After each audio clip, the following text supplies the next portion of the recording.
The crystalline spires of Zephyria Prime gleamed like broken glass against the twin suns, casting jagged shadows across the diplomatic landing platform.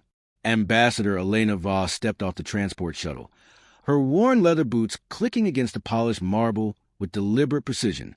Behind her, the engines of the human vessel hummed their final notes before falling silent. "Welcome to paradise," she muttered under her breath, adjusting the collar of her simple black diplomatic uniform.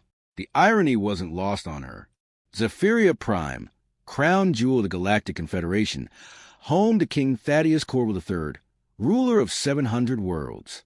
And here she was, a simple human diplomat, about to walk into the lion's den. The reception committee waited at the base of the golden stairs. Dozens of alien dignitaries in their finest ceremonial robes, their various tentacles, appendages, and sensory organs twitching with barely concealed nervousness. At their head stood Chancellor Vex, a tall, blue-skinned humanoid with silver eyes that missed nothing.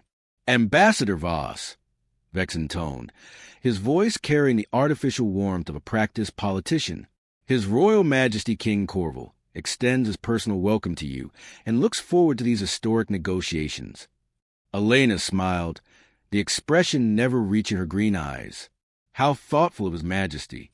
"I do hope he's prepared for honest discussions about the recent mining disputes in the Outer Rim." A ripple of unease passed through the gathered crowd. Several of the smaller aliens took half steps backward. Vex's silver eyes narrowed slightly. "Of course, Ambassador. His Majesty values directness in all diplomatic exchanges." "Excellent," Elena replied, her voice carrying just a hint of steel beneath the silk. "Then we'll get along famously." The procession moved through the capital city of New Byzantium, a sprawling metropolis of floating platforms and gravity-defying architecture. Citizens lined the streets, their alien faces a mixture of curiosity and something that looked suspiciously like pity. Elena waved politely, all while cataloging every security checkpoint, every guard position, every potential exit route. Old habits died hard. The royal palace loomed ahead, a massive structure that seemed to defy several laws of physics and good taste simultaneously. Towers spiraled impossibly high, connected by bridges that sparkled with energy fields. At its heart sat the infamous throne of stars, where King Korval held court over his vast empire. Quite the impressive display, Elena observed as they passed through the main gates. "I imagine the heating bills alone could fund a small colony." Vex's diplomatic smile flickered. "His Majesty believes in grandeur befitting his station." "Of course he does." The throne room stretched before them like a cathedral of ego. The ceiling disappeared into shadows high above, while holographic star maps rotated slowly around the edges of the vast space. And there, seated on a throne carved from a single massive diamond, sat King Korval III. He was impressive, Elena had to admit. Nearly 3 meters tall, with the pale blue skin and elongated features of the Zephyrian royal bloodline. His crown, a delicate construction of crystallized starlight and precious metals, caught the light from a dozen different angles. His robes flowed around him like liquid mercury, and his golden eyes held the cold calculation of a predator. "Ambassador Elena Voss of Earth," he announced, his voice carrying easily across the vast chamber. "You honor us with your presence." Elena strode forward with measured steps, stopping precisely at the edge of the ceremonial circle. She did not bow. "Your Majesty," she said simply, "thank you for agreeing to these discussions. I believe we have much to clarify." A murmur ran through the assembled courtiers. King Korval's golden eyes glittered with what might have been amusement. "Indeed, I understand you wish to discuss certain misunderstandings regarding mining operations in the Kepler sector." Misunderstandings. Elena let the word hang in the air for a moment. "Is that what we're calling the systematic strip mining of inhabited worlds now?" How refreshingly honest. The murmur became a shocked silence. King Korval leaned forward slightly, his fingers drumming against the arm of his throne. "You speak with remarkable candor, Ambassador. It's one of my more endearing qualities, Your Majesty, along with my complete inability to pretend that genocide is just good business." Chancellor Vex stepped forward hastily. "Perhaps we should adjourn to private chambers for these discussions." "No," King Korval said softly, raising one elegant hand. "I find the ambassador's directness refreshing. Please continue." Elena studied his face carefully. There was something in his expression, something that made the small hairs on the back of her neck stand up. She'd seen that look before, long ago, in the eyes of men who thought they held all the cards. The Outer Rim colonies were established under protection, Accords of 2387, she continued, her voice carrying clearly through the vast chamber. Those accords specifically prohibit military occupation for economic purposes. Yet your forces have systematically invaded 12 worlds in the past 6 months. Invaded is such an aggressive term, King Korval replied, his voice carrying a hint of mockery. We prefer to think of it as protective custody. Protective custody of the mineral deposits, no doubt. The king's smile was sharp as a blade. Of course, we wouldn't want such valuable resources to fall into the wrong hands. And the 3 million colonists who happen to be sitting on top of those resources? Regrettable casualties of progress, I'm afraid. Elena felt something cold settle in her chest. Something that had been sleeping for 20 years. Something she'd hoped never to wake again. Regrettable casualties, she repeated slowly. 3 million human beings. Families. Children. The universe is a harsh place, Ambassador. The strong survive, the weak adapt or perish. Around the throne room, the assembled courtiers watched with the fascination of spectators at a gladiatorial match. They could sense the tension building between the small human woman and their god king, but they had no idea what they were really witnessing. Elena smiled then, expression so cold it could have frozen helium. How very philosophical of your majesty. I wonder if you'll maintain that perspective when the bill comes due. King Korval's golden eyes sharpened. Are you threatening me, Ambassador? Threatening? Elena's laugh was soft, musical, and absolutely terrifying to anyone who really knew how to listen. Your Majesty, if I were threatening you, you'd already be dead. The silence that followed was so complete that the softening of the palace's life support systems seemed thunderous. King Korval studied her face with the intense focus of a predator recognizing another predator. How interesting, he said finally. And here I thought you were simply another soft human diplomat, sent to whine about the cost of progress. Oh, your Majesty, Elena replied, her green eyes glittering like ice in starlight. You have no idea who you're dealing with. The king leaned back in his throne, a slow smile spreading across his aristocratic features. Perhaps not, but I'm quite certain you have no idea who you're dealing with either. He gestured, and dozens of guards materialized from hidden alcoves around the throne room. Their weapons hummed to life, energy fields crackling with barely contained violence. You see, Ambassador, I've decided that these negotiations are concluded.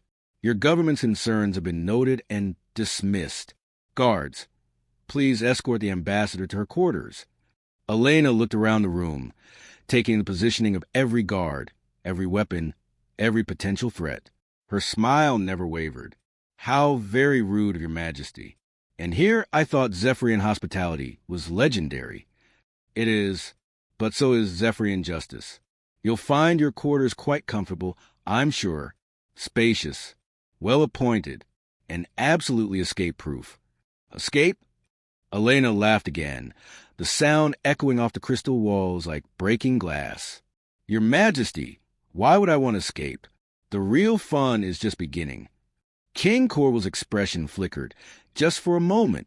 Something in her voice, something in her eyes, set off alarm bells in the primitive part of his brain that had kept his ancestors alive through countless generations of palace intrigue.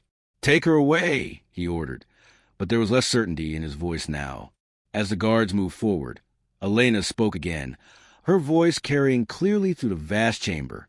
You know, Your Majesty, there's an old Earth legend you might find interesting about a woman who lived in the deep woods, in a house that walked on chicken legs. The children called her Baba Yaga. Some said she was a witch. Others called her a monster. But the wise ones called her something else entirely. The guards hesitated, something in her tone freezing them in place. And what did the wise ones call her? King Korval asked, despite himself. Elena's smile was beautiful, terrible, and absolutely without mercy. Death. The lights went out. In the darkness that followed, there was a sound like thunder, like the world ending, like justice finally coming home to roost. When emergency lighting flickered on 30 seconds later, Elena Voss was gone. King Korval sat on his throne, golden eyes wide with something that might have been fear, staring at the empty space where she had stood. Around him, his guards looked at each other with growing unease. "Find her," he whispered. But in his heart, he already knew the truth. In trying to cage a diplomat, he had awakened something far more dangerous. He had awakened the Baba Yaga. And she was very, very angry. The security alert klaxons wailed to the corridors of the royal palace like the screams of dying gods. Red emergency lights bathed everything in the color blood as King Korval's elite guard units thundered through the maze-like passages, their weapons charged with electric anticipation. How does one small human woman simply vanish? King Korval roared at his assembled security chiefs, his golden eyes blazing with fury and something else. Something that looked suspiciously like fear. General Krex, commander of the Royal Guard, shifted uncomfortably in his ceremonial armor. "Your Majesty, we've sealed every exit, activated every sensor. She's somewhere in the palace." "Somewhere," the king repeated, his voice dripping with sarcasm.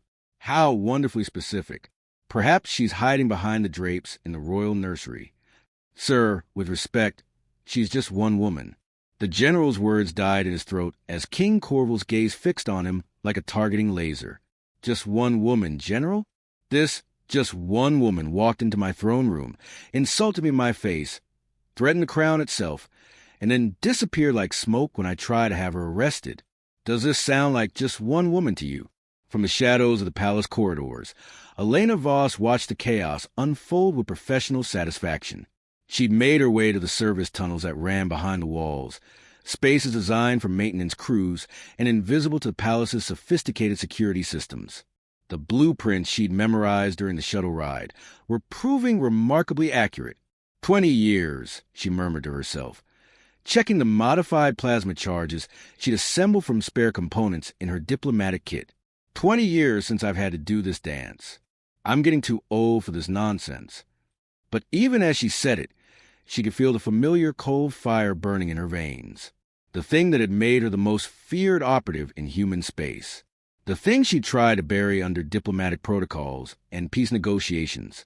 The thing that had earned her the nickname that still made hardened soldiers wake up screaming. Through the palace's communication system, King Korval's voice echoed with increasing desperation. "Attention, Ambassador Voss. I know you can hear me. This little game of yours has gone far enough. Present yourself immediately, and I might be persuaded to make your death quick." Elena laughed softly, the sound lost in the hum of the air recycling systems. "Oh, Your Majesty, you still don't understand, do you?" She made her way through the service tunnels with the fluid grace of a predator, every step calculated, every movement precise. The palace's layout unfolded in her mind like a three-dimensional map. Guard positions, security checkpoints, communication hubs. All of them cataloged, analyzed, and marked for elimination. In the throne room, King Korval paced like a caged animal. His courtiers huddled in small groups, whispering among themselves with growing unease. The situation was unprecedented. No one simply walked into the royal palace and vanished. It was impossible. "Your Majesty," Chancellor Vex approached carefully, his silver eyes reflecting the emergency lighting. "Perhaps we should consider negotiating with her. She is, after all, an official diplomat." King Korval whirled on him, his robes flowing like liquid mercury. "Negotiate? With a terrorist? She threatened me, Vex. Me, in my own throne room. With respect, sire, she warned you about consequences. There's a difference." The king's golden eyes narrowed dangerously. "Are you defending her, Chancellor?" "I'm trying to keep you alive, sire." Before King Korval could respond, the lights went out again. This time they stayed out. In the absolute darkness, Elena's voice seemed to come from everywhere and nowhere. "Tell me, Your Majesty, do you know why they call me Baba Yaga?" Emergency lighting flickered on, revealing Elena standing in the exact center of the throne room. She hadn't been there a moment before. Around her, the king's elite guards lay unconscious, their weapons scattered across the marble floor. King Korval stumbled backward, his crown askew, his divine composure finally cracking. "How did you—" 23 years ago, Elena continued, her voice conversational, almost friendly. There was a small mining colony on Kepler-7, 3,000 settlers. Families, mostly. They'd been there for 15 years, building something beautiful from nothing. She began walking slowly toward the throne, her footsteps echoing in the vast chamber. The syndicate decided they wanted the planet. The colonists refused to leave. So the syndicate sent in their enforcement division. They called it police action. King Korval tried to back further away, but his throne blocked his retreat. The colonists sent a distress call to Earth, begged for help. The government sent me. Elena's smile was sharp as broken glass. By the time I arrived, there were no colonists left, just mass graves and burned settlements. So I asked the syndicate very politely to reconsider their position. "What happened?" King Korval whispered, despite himself. "They laughed at me, said I was just one woman. What could I possibly do against their entire enforcement fleet?" Elena stopped just outside the ceremonial circle, the same spot where she stood hours before as a diplomat. Now she stood there as something else entirely. "I killed them all, Your Majesty. Every single one. 7,000 mercenaries, 43 ships, and the entire syndicate command structure. It took me 6 months." The color drained from King Korval's pale blue face.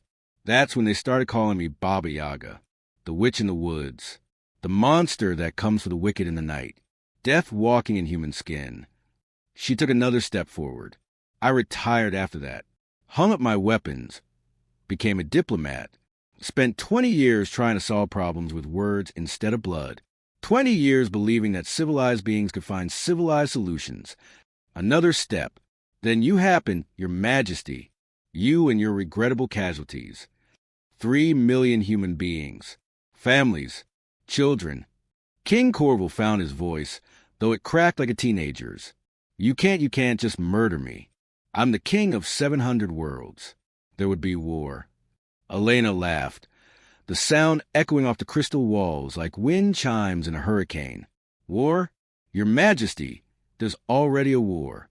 You started it when you decided human lives were worth less than mining profits. I'm just here to finish it. The guards, my armies. Are you expecting them to help?" Elena gestured around the empty throne room.